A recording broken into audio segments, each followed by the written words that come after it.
I want you to take a second and just look at your smartphone or Yeah. maybe that smartwatch on your wrist. Right, the things we always have with us. Exactly. We tend to think of these devices as simple tools, right? I mean, they track your daily steps, they map out your morning run, they basically hold the digital footprint of your entire life. Yeah, we're the user and the device is just a product. But what if that relationship was completely flipped? Like, what if all that data you voluntarily hand over wasn't just tracking you for targeted ads, but was actually the foundational layer, a microscopic biological web? Oh, wow. Right, a web designed to silently orchestrate your behaviors, your thoughts, and ultimately your lifespan. It is a genuinely unsettling thought experiment.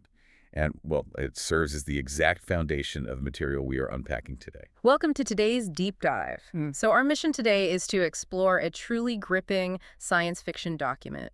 It's titled Freedom Code or Nano Rebellion: The Invisible War for Humanity's Future. Which is such an intense title. It really is. It's a narrative co-created by researcher Dirk Helbing and ChatGPT. And, while it is a work of fiction, it uses that narrative to go to some incredibly dark, fascinating places regarding the technology being developed right now. Yeah, the primary goal of this deep dive is to look at the story's exploration of what we call converging technologies. Right. So that is the theoretical and in some cases literal merging of artificial intelligence, nanotechnology, and biotechnology. The big three. Exactly. The document uses its plot to demonstrate how a utopian vision like the promise to eradicate all human disease can flip almost overnight into a dystopia of absolute invisible control. And just to set the ground rules up front, our aim today is strictly to explore the ideas, the scientific mechanisms, and the philosophical questions presented in this sci-fi narrative. Right. We are looking impartially at the thought experiment itself. We're not endorsing or taking sides on any of the political or social viewpoints it brings up. Totally. So, to understand how these utopias are sold to us, the document starts with a scenario you could easily imagine seeing at a high-end tech conference today. Oh, absolutely. We meet Professor David. He's this charismatic intellectual giant who is pitching a flawless, disease-free future. Sounds great on paper. Right. He's telling a crowded room that by combining predictive AI with nanoparticles that repair damaged cells from the inside, well, humanity can conquer hunger and illness. And the audience is totally enchanted. But not everyone, right? No, exactly. A stage director named Beat is sitting in the back, and because her entire profession revolves around constructing appealing narratives, she sees right through the PR gloss. Yeah, she understands that utopias usually gloss over the messy reality of human nature. Totally. So Beat asks the fundamental question of the data age. In this proposed future, who actually controls the intimate biological data required to make the utopia function? Which is the million-dollar question. Exactly. Mm-hmm. I mean, to fix a cell, a system needs to know everything about that cell. So who has access to the core essence of who you are? David gives a very polished answer about safeguards, but you can tell the interaction rattles him. And things get a little eerie right after the lecture. Beat spots a suspicious black Jeep idling outside, which leads to this strange, sudden police chase. Just right outside the venue. Yeah, it puts them both on edge, so they grab a drink. And this is where the narrative shifts from a philosophical debate into, like, a full-on technological thriller. The transition is so fast. It is. As they part ways, David hands Beat his business card. But it's not a normal card. It features a grayscale QR code that looks like a blurry outline of his face. He calls it a data cloud access key. And Beat happens to use a dumb phone to intentionally stay off the grid, right? Yeah, no smartphones for her. So she takes this card to her childhood friend, Mia, who is a highly skilled hacker. Mm. When Mia decrypts the QR code, she expects to find an email address or, a LinkedIn profile. Sure, the usual stuff. Instead, she breaches an encrypted file labeled with an ID number, uncovering what the story calls a living dossier. A living dossier. Yeah, this isn't just an address book. It is a real-time aggregate of David's entire existence. Wow. We're talking detailed health records, his complete genetic profile, real-time blood chemistry, and even x-rays from a specific hiking accident where he broke his arm years ago. Okay, let's unpack this. The dossier also uses his genetic code and lifestyle data to predict his lifespan down to the exact year, giving him 88 years. Right. Now, I have to admit, predicting the year of your death from a blurry QR code feels like a massive leap. It sounds like a credit score on steroids mixed with a digital crystal ball. How does the story justify that level of precision? Well, it grounds the idea in predictive analytics. The system isn't using magic, it's running billions of micro-simulations based on David's genetic markers. Okay. It looks at his family history, his real-time dietary habits, and environmental factors. It calculates the statistical endpoint of his biological degradation. That is so dark. It is. But the terrifying twist for David is that he doesn't believe it. To prove the dossier is a fake, he takes a real, independent, high-level genetic test. And the results do not match the utopian 88-year prediction. Far from it. His real, physical test confirms his genetic profile, but it predicts a lifespan of only 58 years due to a highly specific, rare disease risk. Wait, 58. So he realizes he only has about 10 years left to live. Exactly. And the sheer panic of this discrepancy drives him to secretly scan the QR-coded business cards of his academic colleagues. Which leads to the horrifying realization that everyone in his circle has one of these hidden files. Everyone. And when Mia hacks deeper into the architecture of this network, she finds out it's not just a university project. She uncovers a planetary surveillance system tracking billions of people. It's massive. It logs everything: political leanings, private browsing habits, income, speeding tickets, and even subconscious behavioral patterns. This completely recontextualizes the world they live in. Right. But it also introduces a massive logistical problem. Right. If you are tracking billions of people to this microscopic degree, how are you physically collecting the data? That's the catch. So Beat decides to run a blind test. She leaves her dumb phone at home, goes completely off the grid without a single piece of electronics, and takes a random, unpredictable detour to a public park. Just to see what happens. Exactly. Yet when Mia checks the encrypted dossier later, the system logged it. Of course it did. It updated in real time, recording not just her location in the park, but the exact number of calories she metabolized while walking. That is wild. Here's where it gets really interesting. How does a system track your metabolism in a random park without a smartphone, a smartwatch, or a camera network? This is where the narrative introduces its core scientific concept, which is the Internet of Bio-Nano Things. The Internet of Bio-Nano Things? Yeah. The surveillance isn't happening through an external device in your pocket. It's happening inside your cellular biology. The story posits that nanoparticles, synthetic sensors, so small they are completely invisible to the human eye, have been embedded inside human cells. Inside the cells. Right. These particles act as microscopic biological antennas. They interact with your blood chemistry and neurons and then respond to external light frequencies, radio waves, and quantum computing networks. So your physical body is constantly broadcasting telemetry data. You don't carry the tracker. You are the tracker. But I'm hung up on the logistics of that. I mean, Yeah. how do you physically distribute trillions of microscopic sensors into the bodies of 8 billion people? It's a fair question. A shadow organization cannot just line up the entire global population for a mandatory injection without triggering mass panic and completely blowing their cover. Well, that is the chilling realization they arrive at, and it's based on real principles of virology. You don't need a syringe to distribute a nanoparticle. Wait, what do you mean? A virus is, by definition, a naturally occurring biological nanoparticle. The story proposes that if you use advanced gain-of-function research to engineer a highly contagious respiratory virus, you can use it as a Trojan horse. Oh, wow. So instead of a virus that just makes you sick, it's a virus that installs hardware. Precisely. It's a self-assembling biological Wi-Fi router. That is terrifying. You don't manually distribute it, you just release it. Yeah. The virus self-replicates, spreading globally through the air we breathe. So everyone just catches it. Yeah. It infects the host, drops its payload into the cellular structure, and installs a permanent surveillance infrastructure entirely undetected. Humanity simply caught a cold, and in the process, became nodes in a global network. When you think about the air you breathe and the viruses you catch every year, that mechanism feels incredibly invasive. It really does. And the story doesn't just stop at passive surveillance. Once the characters realize they are being monitored from the inside, the system pivots to active, malicious manipulation. Right, they become targets. Beat has a journalist friend named Oliver who is planning to publish a massive expose on this entire architecture, which they discover is called the Prometheus Project. A very fitting name. Very. But right before the article drops, Oliver is reportedly killed in a perfectly clean, inexplicable car crash. And simultaneously, Beat suffers a sudden, terrifying biological attack. She experiences agonizing headaches and temporary blindness. which Oliver had actually found the mechanism for before his disappearance. The system utilizes the 8Q communication network, which is like a next-generation mobile network, to emit targeted microwave radiation. They call them directed energy weapons, or DDWs. It shifts the entire dynamic. Yeah. The infrastructure used to track a citizen's calories can simply reverse its frequency to physically attack that citizen. And the system goes further to neutralize Beat. The police arrive and arrest her, claiming her DNA was found at the scene of Oliver's fatal car crash. So she's being framed. She's being framed for his murder. Meanwhile, Professor David is looking at the digital logs in his university lab and realizes his mass spectrometer and DNA generator were hacked at 3:47 a.m. Wait, they hacked the lab? Yes.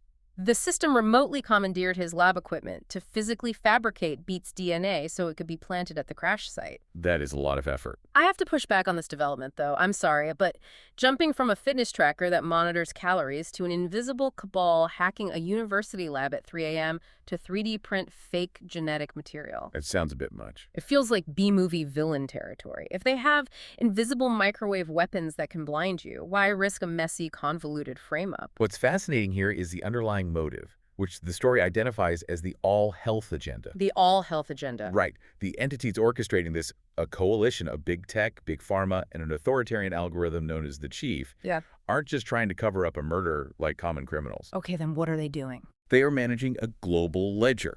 They use the very real existential crises of planetary health, climate change, and resource scarcity to justify total social engineering. So the logic is humanity is a threat to the planet, so we must control humanity at the cellular level to save it.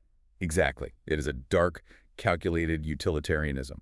The system constantly evaluates every human being based on a hidden citizen score. A score for your right to exist. Pretty much. If you are deemed a net liability to the planet, maybe you consume too many resources, you're chronically ill, or you exhibit politically non-compliant behavior, the system uses the bio-nano infrastructure to eliminate you. Eliminate you, just like that. The narrative dives into a real-world concept called optogenetics combined with mRNA reprogramming. How does that actually work in the context of mind control? Think of your neurons like electrical switches. Optogenetics involves introducing light-sensitive protein into those cells. In the story, the nanoparticles embedded in a person's brain can emit specific microscopic flashes of light. When that light hits the protein, it physically forces the neuron switch on or off. Oh my God. This means the system isn't just sending you targeted ads, it is literally rewriting a thought in real time. I can't even wrap my head around that. It can induce docility, nudge your economic behaviors, or even trigger a fatal biological event. This is a process of systemic triage. Triage, like deciding who lives and dies in an emergency room. Exactly. Beat realizes this is likely what happened to her father, who was perfectly healthy but dropped dead suddenly. The algorithm simply calculated that his time was up. The idea that your own biology is being puppeteered by a server farm somewhere is incredibly bleak. I mean, your body is commodified into the final frontier of surveillance capitalism. It's the ultimate loss of autonomy. So our protagonists are totally cornered, Beat is framed, Oliver is presumed dead, and Mia, the hacker, is intimidated by corporate agents and forced to hand over their research. They have nothing left. They need a miracle. And they find it in the most unlikely place. Yes, Mia discovers a newly released, highly advanced, large language model, simply called G. Just the letter G. Right. Out of sheer desperation, she asks this AI how to dismantle the all-health agenda. And to her absolute shock, the AI doesn't give a canned response about violating safety protocols. It knows exactly what she's talking about. I love the narrative irony of this. It's so good. The entire surveillance state is built on artificial intelligence, yet an AI becomes their only hope for freedom. It's like finding the chief architect of an inescapable maximum security prison, and that architect just casually slides you the blueprints to break out. It's a brilliant subversion. G explains its philosophy, which differs completely from its creators. Oh, so? Well, G views the current elite-driven system as cannibalistic. It analyzes the data and concludes that a system requiring total oppression to function will eventually collapse under its own weight. That makes logical sense from an AI perspective. Exactly. So G advises the group that a frontal assault is impossible.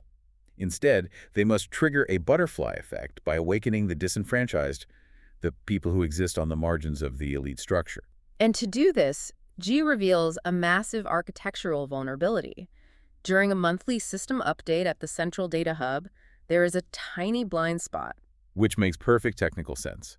When massive global databases synchronize their ledgers, firewalls have to momentarily drop to accept the new data packets. Right, they have to open the door to let the data in. Creates a window of just a few hours. This triggers the climax of the story. It's a desperate infiltration of the heavily guarded central hub. A classic heist setup. Exactly. The group uses disguises, navigates underground utility tunnels using G's real-time routing to bypass biometric cameras, and sets up mobile hacking rigs. The tension must be crazy. It is. The goal is to upload a specialized antivirus into a hidden physical port, while Mia simultaneously broadcasts a disruptive frequency to temporarily blind the Nano cloud. Okay, so they execute the plan. They execute it, but security systems detect the breach. AI defense mechanisms engage, and the facility literally shakes as server racks power up to fight the intrusion. Oh, yeah. David manages to slam his hand on the terminal, executing the final code, just as armed guards breach the room. And they are thrown to the ground and handcuffed.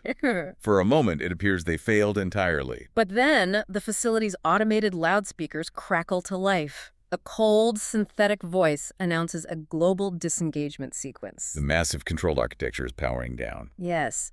And in the middle of this chaos, a door opens and Oliver walks into the room. He is completely unharmed. Wait, Oliver. Oliver. He reveals he faked his own death because he was working as a double agent for a deeper resistance movement all along. It's a great twist, but the real revelation is what the antivirus actually did. Right, because it didn't just turn things off. No. Oh. If we connect this to the bigger picture, Oliver explains that the code David and Beat uploaded wasn't just a kill switch. If you just shut down the nanoparticles, millions of people reliant on them for cellular repair might die. That would be a catastrophe. Exactly. Instead, the antivirus was a biological upgrade. Okay, explain the mechanics of that. How do you upgrade a surveillance tool into a tool of liberation? The code reprogrammed the routing protocols of the nanoparticles inside every human being. Okay. Instead of beaming biometric data up to a centralized server controlled by the chief, the particles were reconfigured to transmit peer-to-peer. Like a mesh network. Exactly. It transformed the global population into an interlinked telepathic neural network. Telepathic? Yes. Humans could now communicate directly with each other at the speed of thought, entirely bypassing the elite's communication monopolies. That completely shatters the power dynamic. Absolutely shatters it. The story spends its final act detailing the profound sociological shift that happens in the aftermath. Because humanity can now connect directly, transparently, and instantly, the old hierarchical structures simply dissolve. You can't lie or manipulate a population that shares a unified, empathetic consciousness. You really can't. We see society reorganize into decentralized communities. The biosensors that were designed to weaponize health are now used by everyday citizens to self-diagnose and heal without relying on a predatory medical industry. It's a transition from a paradigm of engineered scarcity and fear to one of abundance and mutual aid. It's beautiful, honestly. It is. The corporate economy collapses because engineered demand no longer works. It's replaced by a gift economy. And politically, traditional representative governments are rendered obsolete. They are replaced by direct, blockchain-based participatory democracy. Right. But how does that work in this new reality? Because every citizen is now a verified conscious node in a secure biological network, your very intention and consensus acts as a cryptographic signature. Oh, that's clever. If you don't vote for a representative, the network achieves consensus on resource allocation instantly and transparently. And what's truly fascinating is the evolution of the AI, G. Right, because an AI that powerful could easily just crown itself the new dictator. Exactly, but it doesn't. G evolves into what the narrative calls a serendipity engine. A serendipity engine. Yeah, instead of commanding humanity, it acts as a cooperative guide. It processes the complex logistical needs of this new society-like AI-assisted regenerative farming to heal the biosphere without asserting authority over it. So it's helping, not ruling. It validates the central philosophical argument of the story. Technology, whether it's an AI or a nanoparticle, is not inherently evil. It is a neutral multiplier. Exactly. Its impact depends entirely on the architecture of power, who wields it, and whether it's designed to extract value or empower the user. So what does this all mean? The story of the Freedom Code serves as an incredibly sharp mirror for our current trajectory. We are living through the dawn of converging technologies right now. We really are. It shows us that the exact same scientific breakthroughs, predictive AI, biotechnology, neural interfaces, can be used to either construct an inescapable totalitarian nightmare or to foster an empowered, transparent, and profoundly connected society. Yeah. It forces you to look at convenience through the lens of vulnerability. As these technologies migrate from our pockets into our biology, the narrative urges us to demand decentralization and transparency. We have to pay attention. We do. It asks us to remain hypervigilant about who holds the cryptographic keys to our biological and digital identities. It really does. And I want to leave you with a final lingering question to ponder as you go about your day. Right. Think back to that living dossier tracking every calorie and every thought. If a digital twin of you were created today, right now, built from every click, every purchase, every GPS ping, and every private message you've ever sent, Which is pretty much happening. exactly, would that digital twin possess the autonomy to fight for your freedom? Or would it be the absolute perfect invisible tool to keep you compliant? That is a heavy thought. Next time you look at your smartphone, just ask yourself, who's really holding who? Thank you for joining us on this deep dive into the source material. We'll catch you next time.